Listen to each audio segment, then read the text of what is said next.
Hello everyone, this is the solution video of the exercise 14.1 which is based on the 3 dimensions. The introduction video related with the exercise I have already described in the last video. Some of the formulas I taught in the last videos, I also you clearly learned all the formulas, and today I am going to start exercise 14.1 from the very first question. So there are total 4 questions in this exercise, and one by one I am trying to solve each and every question, and you will try to make a separate notes, and then you will again practice on each and every question. So the given first question is, find the direction cosines of a line which makes equal angle with the coordinate axis.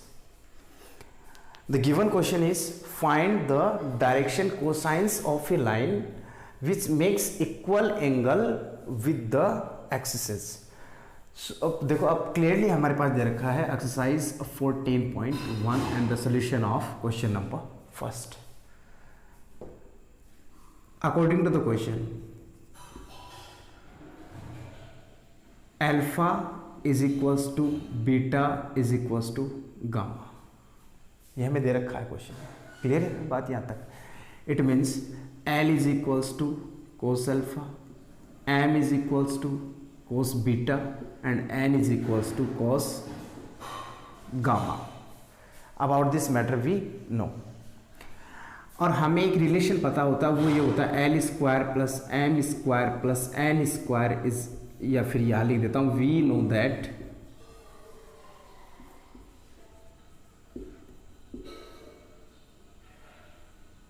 L square plus M square plus N square is equals to 1. ये हमें 13 chapter में भी describe किया था और 14th के भी introduction video में मैंने ये एक्सप्लेन कर दिया है. L is equals to cos alpha cos square beta plus cos square gamma is equals to क्या मिलेगा हमें? 1. एक्चुअली हमें किसकी वैल्यू कैलकुलेट करनी है? डायरेक्शन कोसाइंस मीन्स हमें एल एम और एन की वैल्यू कैलकुलेट करनी है. एल एम एन की वैल्यू क्या होगी इस लाइन के लिए? A line which makes equal angle with the coordinate axis. Cos square alpha plus cos square beta plus cos square gamma.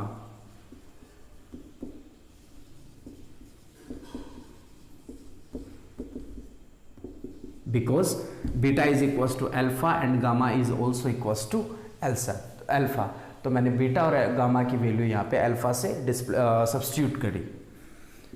3 cos square alpha is equals to 1, और we can say that cos square alpha is equals to 1/3 implies that cos alpha is equals to plus minus 1/√3. Therefore L is equals to plus minus 1/√3, M is also equals to plus minus 1/√3, and n is also equals to plus minus 1/√3. तो ये हो गया आपका first question का solution. Now I am starting the next question, question number second. And the given statement of the question second is,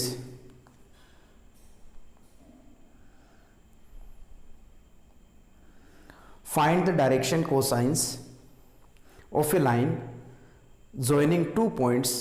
These are 4, 2, 3 and 4, 5, 7.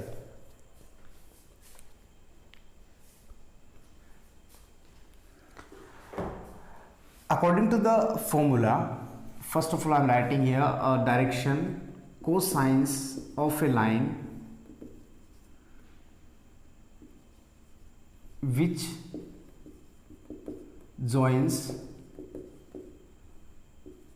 2 points P x1, y1, z1 and Q x2, y2, z2. देखो ये formula मैंने explain किया था. Direction cosines क्या होंगे आपके? L is equals to होगा x2 minus x1 upon magnitude of PQ. M is equals to y2 minus y1 upon PQ, and n is equals to z2 minus z1 upon PQ. Clear बात यहाँ तक? अब देखो, पहले तो हमें given coordinates are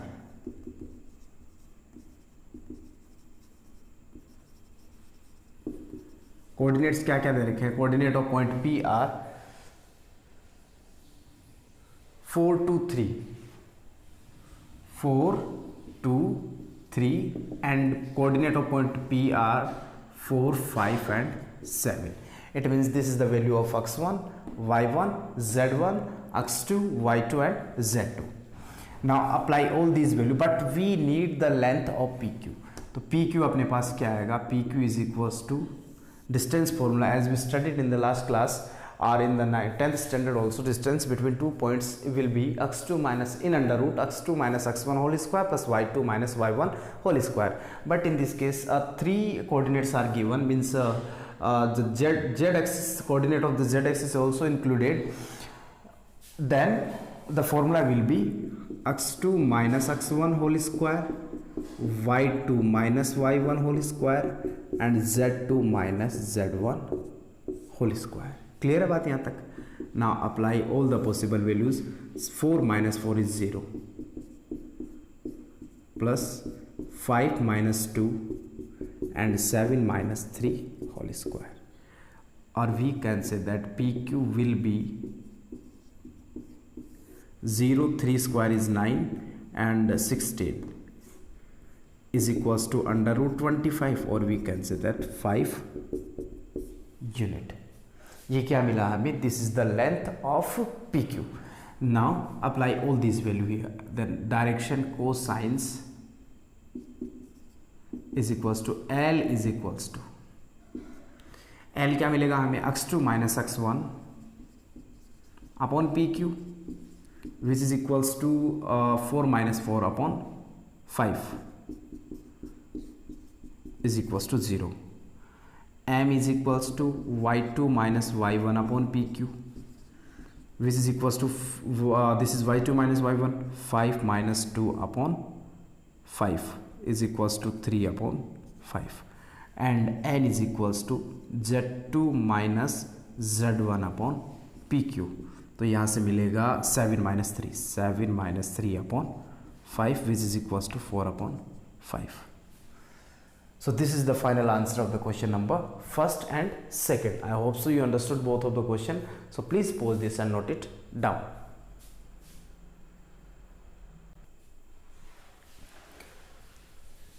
Now I am going to start the next third question, and the statement of the third question is given: if the direction ratios of a line are 2, -1 and 2, then find the direction cosines. मतलब हमें क्या दे रखा है, direction ratios of a line. This is the solution of the question number third. Direction ratios of a line are कौन कौन से हैं, 2, -1 and 2. 2, -1 and 2. और हमें क्या कैलकुलेट करना है, direction cosines. These are the direction ratios. Direction ratio को ए बी सी से डिनोट किया जाता है. Therefore A is equals to 2, B is equals to -1 and C is equals to 2. Clear है बात यहाँ तक? And recently in the last video I explain that what is the relation between the direction ratios and direction cosines.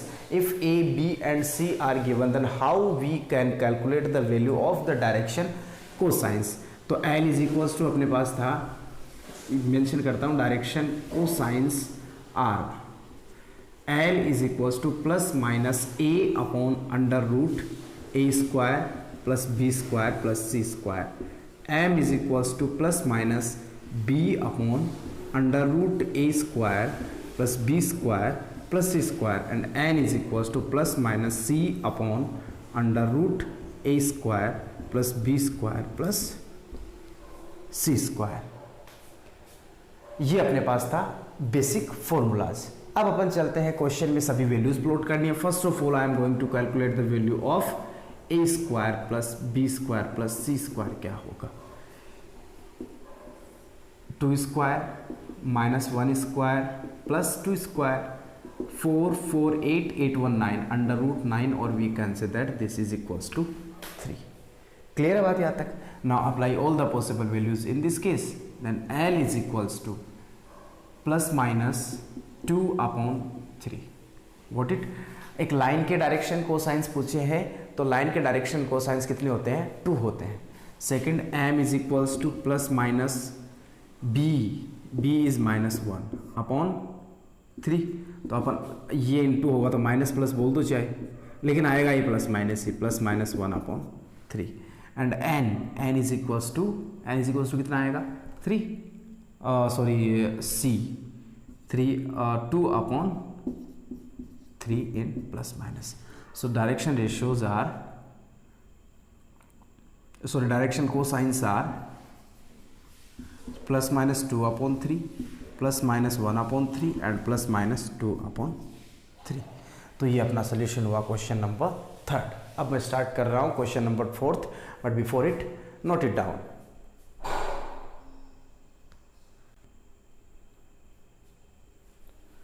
Now the fourth question, and the given question is a vector r vector makes angle of 45 degree, 60 degree and 120 degree with x axis, y axis and z axis respectively. If magnitude of vector r is 2 units, then find the value of vector r. Means हमें vector r calculate करना है यहाँ पे. तो statement क्या question में जो हमें दे रखा है, it's given that this is the fourth question. First of all the angles are given. Alpha is equals to 45 degree, beta is equals to 60 degree and gamma is equals to 120 degree. Next thing, magnitude vector r is equals to 2 units. Then what will be the value of vector r? मतलब हमें vector calculate करना है. अब देखो यहाँ से एक vector का फॉर्मेट होता है R cap is equals to X I plus Y J plus Z K. Clear है बात यहाँ तक? और यदि हम इसका यूनिट वेक्टर निकालें, R cap is equals to जो होता है R vector upon magnitude of R. Clear है? और आर कैप को यदि अपन वेक्टर के फॉर्मेट में डिनोट करना चाहें तो अपन लिख सकते हैं इसको L I plus M J plus N K. Clear है बात यहाँ तक? इसका मीनिंग ये निकला L M and N, these are cos alpha, cos beta and cos gamma. It means these are direction cosines. ठीक है यहाँ तक? इसका मतलब इसका मैग्नीट्यूड कितना आएगा? Magnitude of R cap is equals to क्या आएगा? 1 आएगा. और इसका मैग्नीट्यूड क्या आएगा? इसका नॉट इक्वल्स टू 1 आएगा. मीन्स एग्जैक्टली 1 नहीं आएगा और 1 के अलावा कुछ भी आ सकता है, जो कि ये यूनिट वेक्टर नहीं होगा. ये कोई रैंडम वेक्टर है जिसका मैग्नीट्यूड मोर देन 1 होगा. क्लियर है बात यहाँ तक? यहाँ या फिर लिख सकते हैं अपन magnitude of R vector is greater than 1. Equal to 1 possible नहीं होगा. इक्वल टू 1 होगा तो फिर इसको यूनिट वेक्टर में कंसिडर किया जाएगा. अब देखो हमारे पास पहले अपन एल की वैल्यू कैलकुलेट करते हैं. L is equals to cos 45 degree which is equals to 1 upon root 2. M is equals to cos 60 degree which is equals to 1 upon 2. N is equals to cos 120 degree which is equals to -1 upon 2. Clear है बात यहाँ तक? अब पहले अपन क्या magnitude कितना होना चाहिए? जो भी हमें वेक्टर कैलकुलेट करना है, magnitude of that one vector will be 2 units. तो पहले अपन यूनिट वेक्टर कैलकुलेट करते हैं and then we will multiply it by 2 to get our proper answer. अब देखो आर कैप कैलकुलेट कर रहा हूं मैं यहां से. Now r cap is equals to vector r upon magnitude of vector r. ठीक है यहाँ तक? आर कैप वेक्टर आर, इस देखो ये फॉर्मूला है, मैंने ये फॉर्मूला मेंशन किया है यहाँ पे. ये आर वेक्टर की अपने पास अभी तक कोई वैल्यू अवेलेबल नहीं है. या फिर R cap is equals to जो होता है L I plus M J plus N K. R cap is equals to L कितना? 1 upon root 2 I, 1 upon 2 J and 1 upon 2 -1 upon 2 K. If you want to check इसका magnitude, यदि आप check करना चाहो तो इसका स्क्वायर आएगा 1 upon 2, 1 upon 4 and 1 upon 4 under root, और रिजल्ट कितना आएगा? 1. तो इसका मतलब ये एक यूनिट वेक्टर का फॉर्मेट है. अब आगे चलते हैं. Vector r is equals to, देखो हमें क्लियरली ये पता है कि r cap, we know that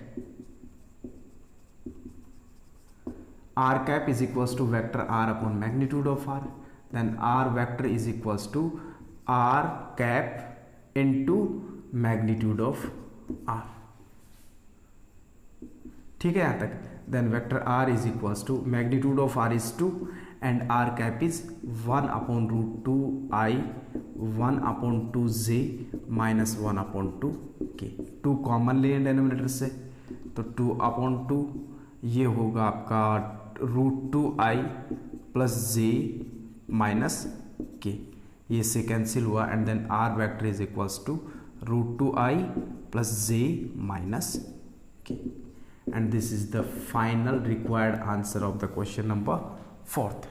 Hence we have completed the exercise 14.1 and it is the very easy exercise of this chapter. I hope so you understood, and the next exercise and then the introduction video of related with the exercise 14.2 we will start in the next video. Clear? So I hope so you understood. So please pause this and note it down.